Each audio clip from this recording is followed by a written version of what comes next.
3D really does enhance the experience. What it does is to take advantage of two extra cues that we have in our brains, vergence and stereopsis to give them their technical terms.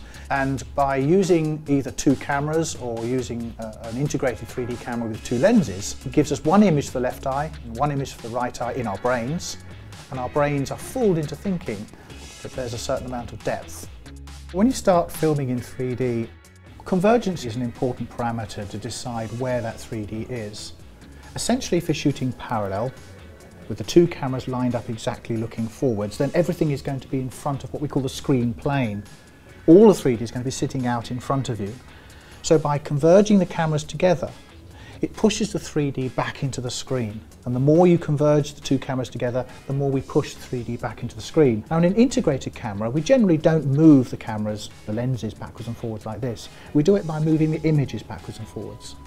The Sony NX3D1, it has a sensor that's actually capturing slightly more than the active area that you want to capture. So you can slip the pictures without losing any quality. In other words, you can change the convergence in exactly the same way as you would do by moving the lenses backwards and forwards like this, but you can do it purely within the imager itself and lose no quality at all. When it comes to shooting style, it's really quite simple. Calm down. That's the key thing. So shots, make them a little bit more relaxed, make them a little bit longer. The human brain needs a little bit of time to work out where things are in 3D.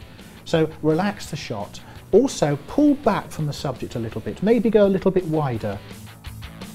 Another thing to watch out for, I think, is how steady the camera is. There seems to be a particular penchant, a particular flavour in cinematography at the moment for shooting those kind of joggy shots. Pictures are moving around quite a lot. Doesn't work so well in 3D. So try to keep the camera fairly still. Travelling shots where you see things drifting across in front of the screen, you have to be a bit careful of those. It works fine in 2D, but in 3D your mind tends to concentrate on anything that pops into the screen in the foreground. Focus is very similar to normal 2D shooting. If you imagine somebody walking around a room, walking to the distance and then coming close, you would track that focus as the person moved into the distance and moved closer, but you don't do the same thing with convergence. In the 3D shooting, so the convergence point, ideally convergence point should be fixed during the shot, instead of chasing the subject.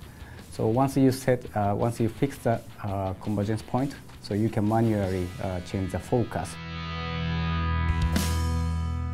The NX3D1 brings the whole scope of 3D to an audience that are normally used to 2D shooting. And it's great for the sort of person who's normally used to just taking a small shoulder-mounted or handy-cam camcorder 2D one. The NX3D1 it's a simple switch to 3D without having to think about it too much. What you're seeing is in the box, everything. So microphone and this microphone grip and battery and this lens hood, all are in the box.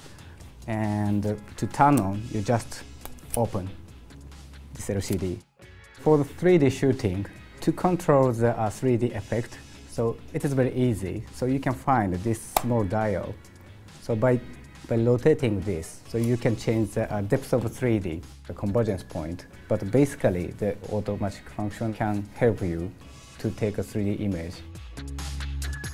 So one of the unique features of this camcorder is this screen, because this is a glasses-free 3D screen, so you don't need to wear any special 3D glass to watch the 3D. This has built-in memory, through the state memory, with a capacity of 96 GB.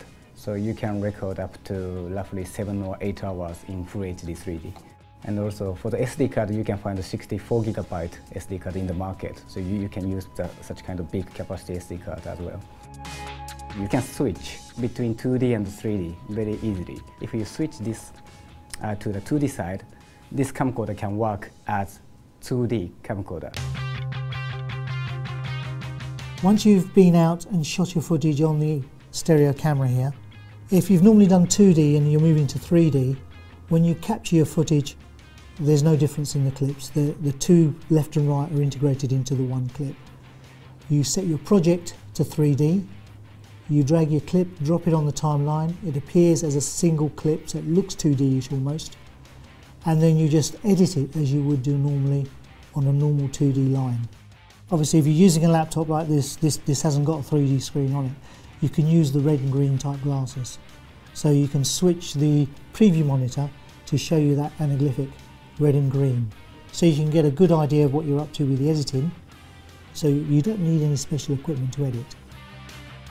The editing procedure is similar to 2D. The only thing is you want to try and avoid really fast cuts, mainly because you need to take time to appreciate the 3D.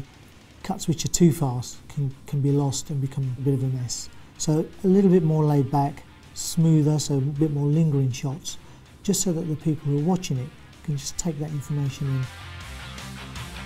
If the 3D wasn't quite right, then I could drop in the stereoscopic 3D adjust just by dragging it in and dropping it as I would do with any filter, and then just making adjustments on there. Though it does have an autocorrect, so you can get it to do it for you. And if it's not quite right, you can manually take over and just finish that process off. Once you've finished, it's to the render, and then you decide which format you want to render it. And if it's the TV that you've got downstairs with those glasses, then you just do side by side, render it out to Blu-ray, and then cut your Blu-ray and then go downstairs and watch it. If you've got this camera and you really want to now delve into the 3D editing, I suggest you go to the Sony Creative Software website, and you can download Sony Vegas for 30 days, fully functional, and test the product to your heart's content. If you want to carry on editing in the software that you've got, be it Avid, Premiere or Final Cut Pro, then there are plugins for those softwares that you can use.